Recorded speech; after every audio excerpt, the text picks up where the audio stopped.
Hello everyone, कैसे हैं आप लोग। एकेडमिक बूस्टर बाय अफसर सर में आपका फिर से एक बार स्वागत है। स्टूडेंट्स, आज मैं मैट्रिक परीक्षा में पूछे गए 2016 के प्रथम पाली और द्वितीय पाली दोनों पाली के ऑब्जेक्टिव को सॉल्व किया हूं। तो चलिए वीडियो की ओर आगे बढ़ते हैं।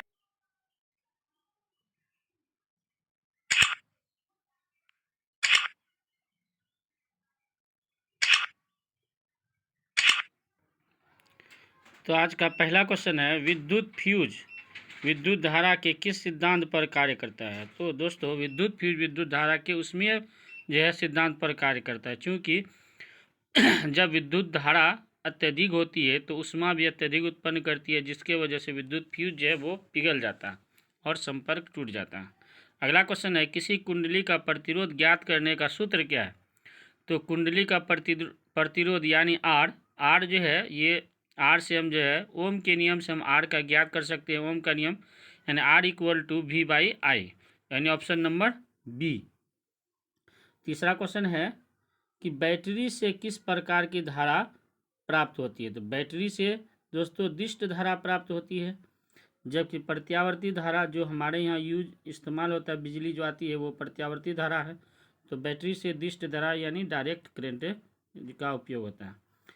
अगला क्वेश्चन है, दाढ़ी बनाने के लिए किस दर्पण का उपयोग होता है। तो दाढ़ी बनाने के लिए जो है वो अवतल दर्पण का उपयोग होता है, चूँकि समतल दर्पण का उपयोग जो है समतल दर्पण का उपयोग सामान्यतः हम लोग जो घर में जो है चेहरा देखने के लिए सब करते हैं।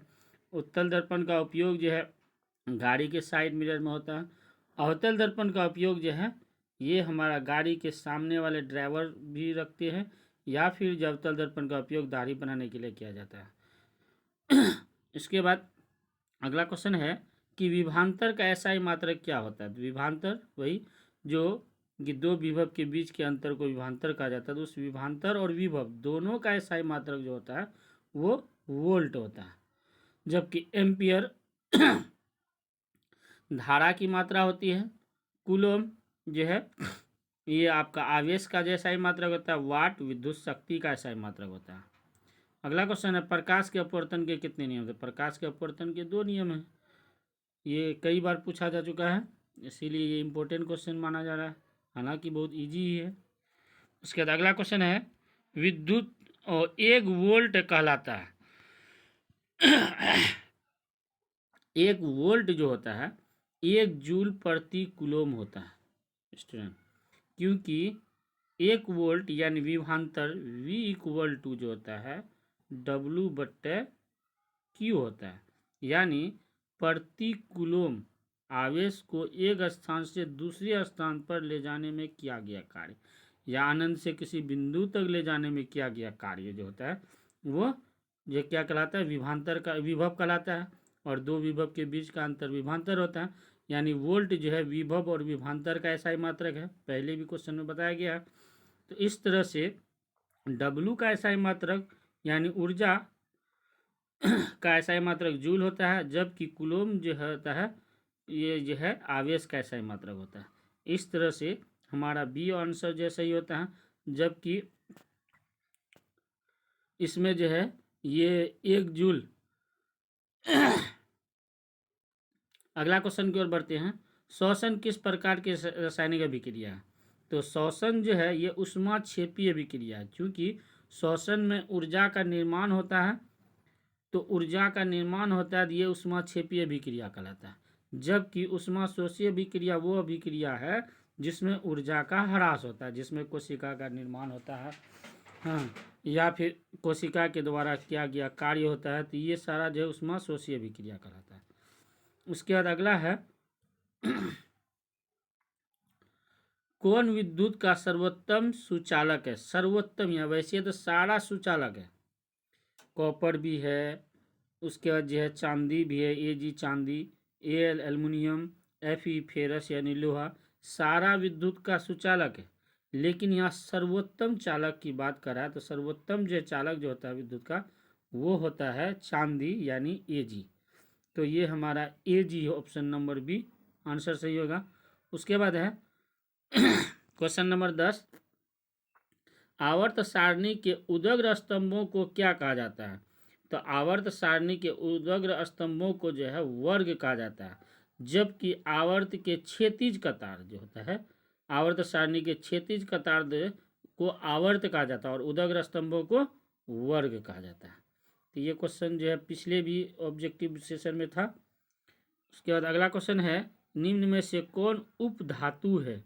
यहाँ पर जो उपधातु जो है वो हमारा एंटीमनी है। एंटीमनी का जो जो है सूत्र जो होता है यानी प्रतीक वो होता है Sb, जबकि ये निकल ये धातु है, कॉपर ये भी धातु है और Fe यानी फेरस लोहा ये भी धातु है।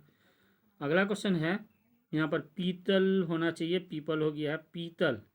पीतल है, पीतल क्या है, तो पीतल एक जो है मिश्र धातु है दोस्तों।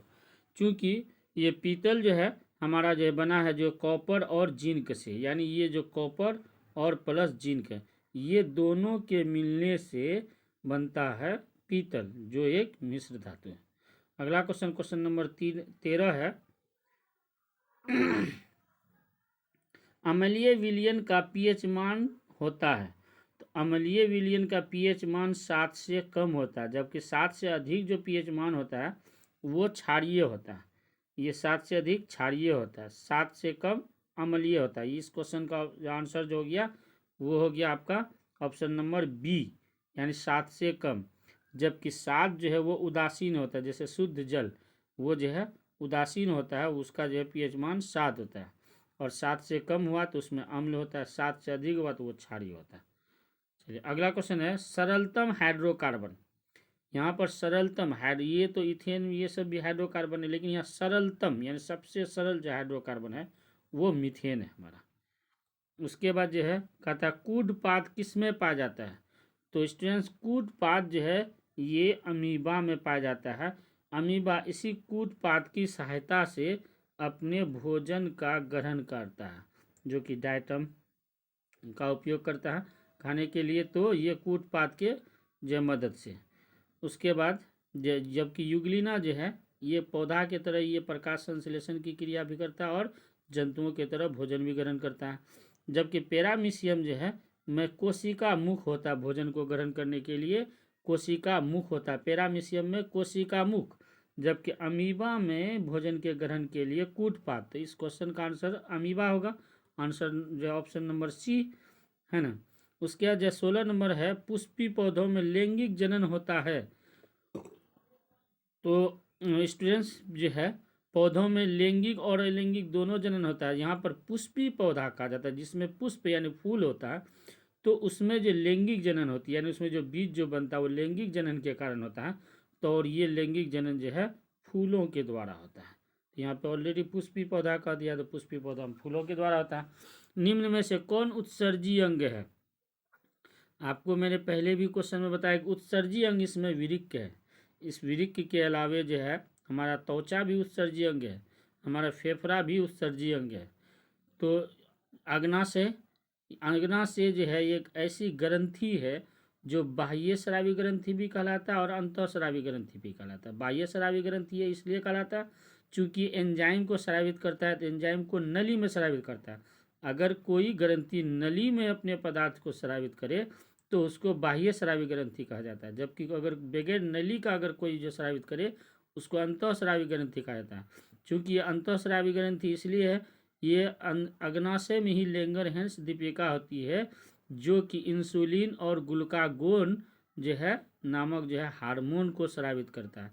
इस तरह से अग्नाशय बाह्य और अंतः दोनों स्रावी ग्रंथि है।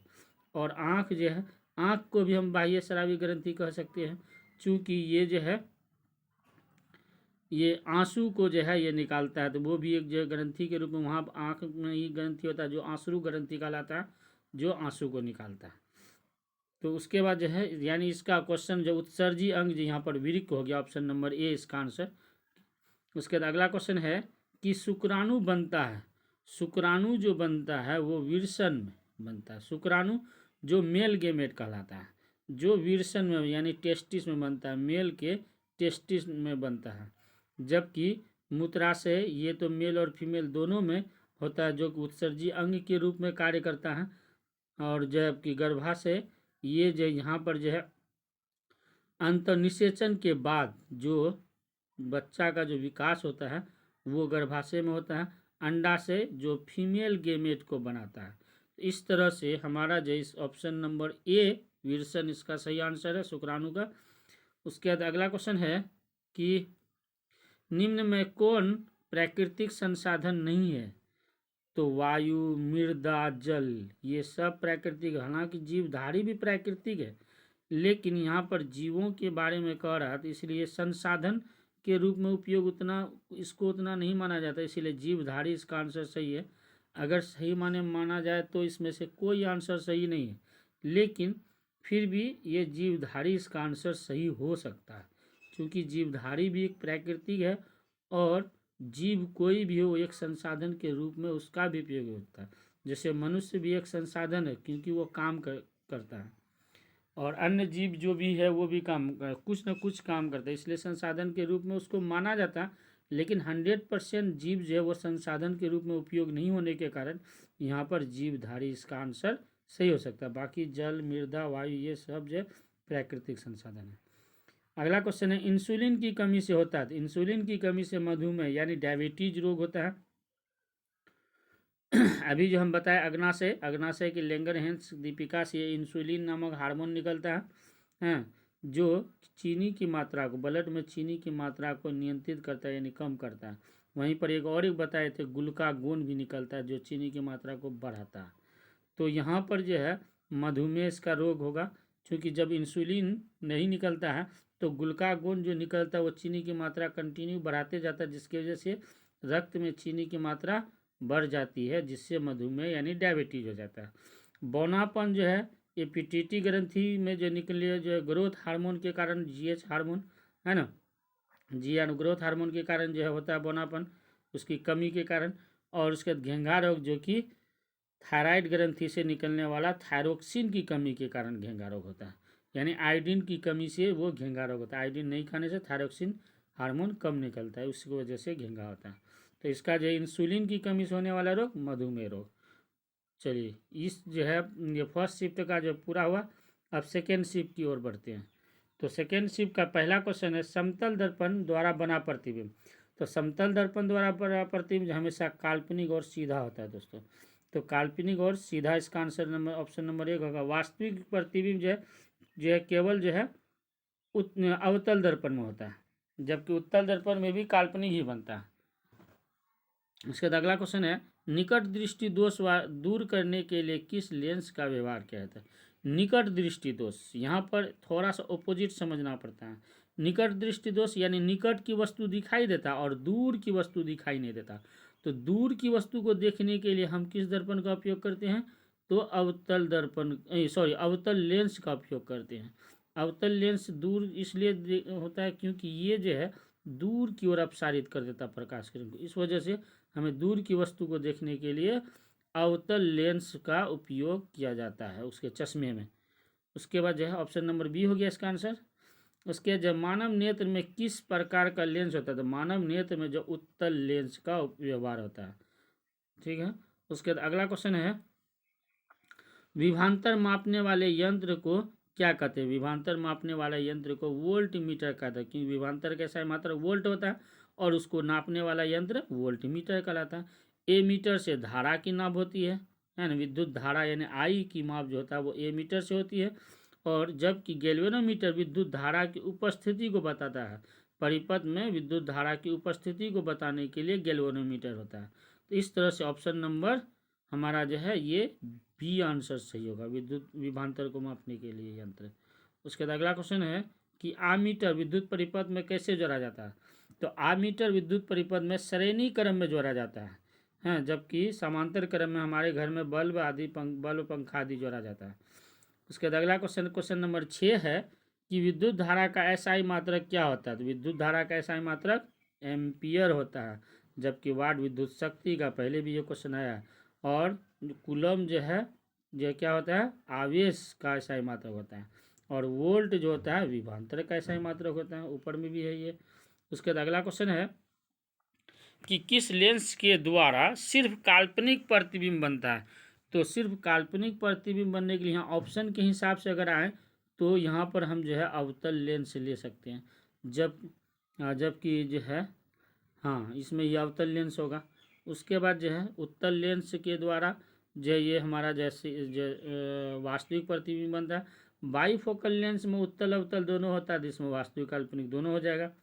चलिए अगला क्वेश्चन है कि CuO plus H2O dash Cu plus H2O किस प्रकार की अभिक्रिया है। तो ये जो है ये अपचय अभिक्रिया है। तो यहाँ पर हम बताएं कि अपचय अभिक्रिया है, जबकि जो उपचय अभिक्रिया जो होता है अपचय जिसमें सॉरी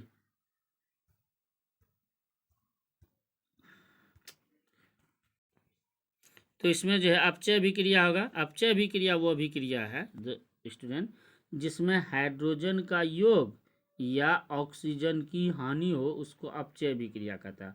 वहीं पर जो है एक उपचय अभिक्रिया जो है, ये उपचय अभिक्रिया क्या होता है, तो उपचय अभिक्रिया वो अभिक्रिया होता है जिसमें ऑक्सीजन का योग या हाइड्रोजन की हानि होता है। इसी उपचय अभिक्रिया को ऑक्सीकरण अभिक्रिया भी कहा जाता है। जबकि उदासीन अभिक्रिया वो होता है जबकि एसिड और बेस दोनों के जब मिलने से जो है जल और लवण बनता है, तो वह जो है उदासीकरण कहलाता है। जैसे हाथ में अगर कोई जो तेलीय पदार्थ लग जाए, अगर साबुन लगाने के बाद जो है वो छूट जाता है, यानी वहाँ उदासीन हो जाता है, उसमें जल और लवण बनता है। और रेडॉक्स जो है वो जो है अभिक्रिया होता है जिसमें अपचय और उपचय दोनों क्रिया होता है, उसको हम रेडॉक्स अभिक्रिया कहते हैं। चलिए अगला चलते हैं। तो यहाँ पर 8 नंबर का जो आंसर हो गया ये आपका जो अपचय हो गया है ना। 8 नंबर का आंसर अपचयन, यानी ये हो गया आपका ऑप्शन नंबर बी। चलिए अगला जो 9 नंबर है, इलेक्ट्रॉनों के स्थानांतरण से बने यौगिक कहलाते हैं। तो इलेक्ट्रॉनों के स्थानांतरण से जो यौगिक बनता है उसको विद्युत संयोजी यौगिक कहता है। क्या कहलाता है? विद्युत संयोजी। ऑप्शन नंबर बी में आपका आंसर है। ऑप्शन नंबर बी में विद्युत संयोजी है। जबकि सहसंयोजी क्या होता है? जिसमें दो या दो से अधिक जो है परमाणुओं के मध्य जो है साझेदारी से जो बंधन बनता है उसको सहसंयोजी कहलाता है। कार्बनिक जो कार्बन के यौगिक बनता है उसको कार्बनिक कहा जाता है। चलिए पीतल उदाहरण है, अभी तुरंत पहले भी आया क्वेश्चन, इसके पहले जो शिफ्ट के लास्ट क्वेश्चन में था पीतल उदाहरण है। तो पीतल मिश्र धातु है जो कॉपर और जिंक से बनता है। चलिए अगला क्वेश्चन 11 नंबर है कि कार्बन हाइड्रोजन से संयोग कर क्या बनाता है। तो कार्बन हाइड्रोजन से संयोग करके हाइड्रोकार्बन बनाता है। पहले एक क्वेश्चन था कि जो है सरलतम हाइड्रोकार्बन यानी मीथेन, तो मीथेन भी वो हाइड्रोकार्बन है। जबकि यहाँ पर हमारा जो है हेलोजन, एक बार पहले भी इसमें बता चुके हैं, आयनिक यौगिक जो आयन से बनता है, ठीक है। उसके बाद जो है तो आयनिक यौगिक जो होता है ये क्या होता है, जब धातु और अधातु के बीच जो है जो अभिक्रिया होता है उसको जो आयनिक यौगिक कहा जाता है। और हेलोजन जो होता है ये हेलोजन जो आवर्त सारणी के वर्ग 17 में जो समूह जो होता है वो हेलोजन समूह कहलाता है, जिसमें जो है क्लोरीन फ्लोरीन ब्रोमीन आयोडीन ये सब पाया जाता है ना। उसको जो है हेलोजन समूह कहा जाता है। अम्ल राज जो होता है दोस्तों, सांद्र नाइट्रिक अम्ल तथा हाइड्रोक्लोरिक अम्ल का जो ताज़ा मिश्रण होता है उसी को अम्ल राज कहता है। यानी हाइड्रोक्लोरिक एसिड और जो है सांद्र नाइट्रिक एसिड जो होता है वही जो है क्या अम्ल राज कहलाता है।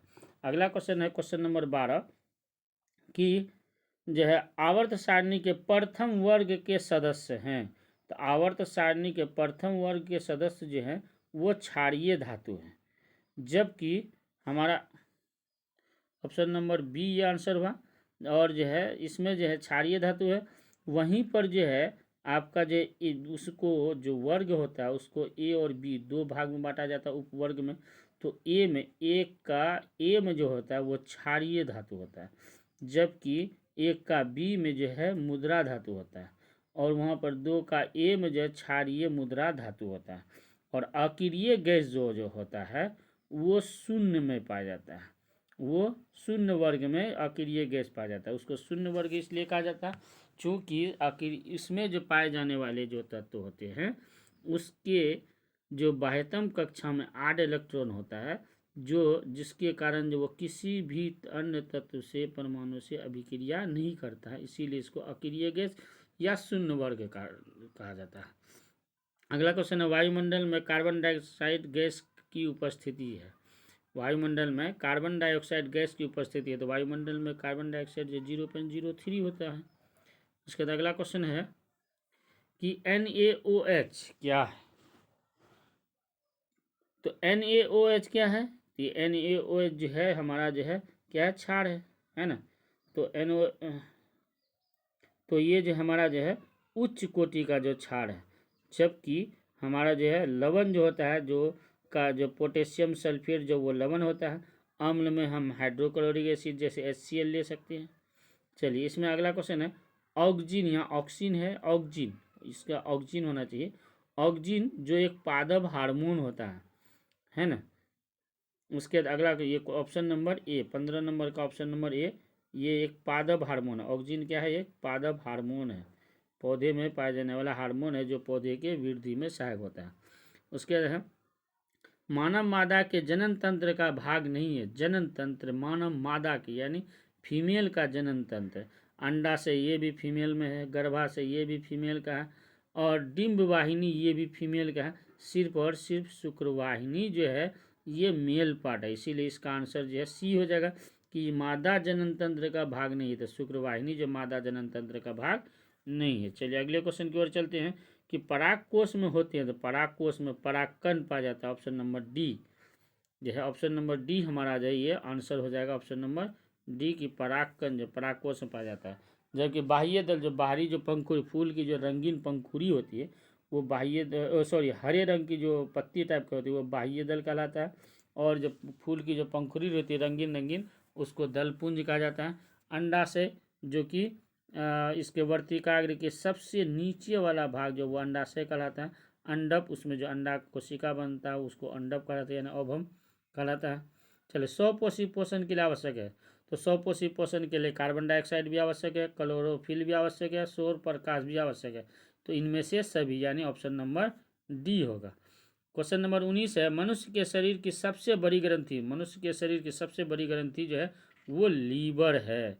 अग्नाशय जो है ये भी ग्रंथि है लेकिन वो उतनी बड़ी नहीं है, ये बहुत छोटी ग्रंथि है। अंडाशय भी ग्रंथि, एड्रिनल भी ग्रंथि है यहाँ पर, लेकिन सारी ग्रंथि है ना। एड्रिनल जो अंतःस्रावी ग्रंथि है, अंडाशय ये भी एक अंतःस्रावी ग्रंथि है, अग्नाशय ये अंतःस्रावी बाह्यस्रावी ग्रंथि दोनों है, और जबकि लीवर जो है ये जो बाह्यस्रावी ग्रंथि है, लेकिन सबसे बड़ी ग्रंथि के बारे में कह रहा है, इसीलिए हमारा ये आंसर ए हो जाएगा, यानी लीवर हमारा आंसर हो जाएगा जो एक सबसे बड़ी ग्रंथि होती है। उसके बाद लास्ट क्वेश्चन आज का दोस्तों कि पादप हार्मोन का उदाहरण है, पेप्सिन हमारे आमाशय में बनता है, तो इसीलिए भी नहीं होगा। एड्रिलिन ये हमारे जो है एड्रिनल ग्रंथि में बनता है, जो कि वृक्क के यानी किडनी के ऊपर में, दोनों किडनी के ऊपर में होता है। ऑक्सीन ये जो है यही है जो एक पादप हार्मोन है, जबकि टेस्टोस्टेरोन जो है मनुष्य के टेस्टिस यानी मेल के टेस्टिस में बनने वाला हार्मोन टेस्टोस्टेरोन है। तो ऑप्शन नंबर सी आंसर होगा। तो दोस्तों हमको उम्मीद करता हूँ आपको मेरा वीडियो अच्छा लगा होगा। तो दोस्तों आप में से जिन लोगों ने सब्सक्राइब नहीं किया है वो लोग सब्सक्राइब कर देंगे, और अपने दोस्तों को भी बोलेंगे सब्सक्राइब करें, और इन वीडियो का जो बेहतर से बेहतर जो लाभ उठाएं, और इनको कम से कम 1-2 बार देखें ताकि आपको जो लिखने की ज़रूरत नहीं पड़े, आपको आंसर याद हो जाए। दोस्तों हमने कोशिश किया है कि सभी ऑप्शनों का अलग अलग जो है बताया जाए, ताकि ये आपका 20 दूनी 40 नहीं बल्कि 80 से 100 क्वेश्चन का आंसर जो है आपका सॉल्व हो सके। सिर्फ ज़रूरी नहीं कि ये जो क्वेश्चन है सिर्फ इसी का हल हो, बाकी इस ऑप्शन के द्वारा हमने अन्य जो है ऑप्शन का भी आंसर बताया है जो आपके लिए लाभदायक होगा। तो दोस्तों आप जो है इसको लाइक करेंगे और अपने दोस्तों को ज़्यादा से ज़्यादा जो शेयर करेंगे, ताकि वो लोग जो है इस वीडियो का लाभ ले सके। तो दोस्तों उम्मीद करता हूँ आपको ये वीडियो पसंद आया होगा। Thank you.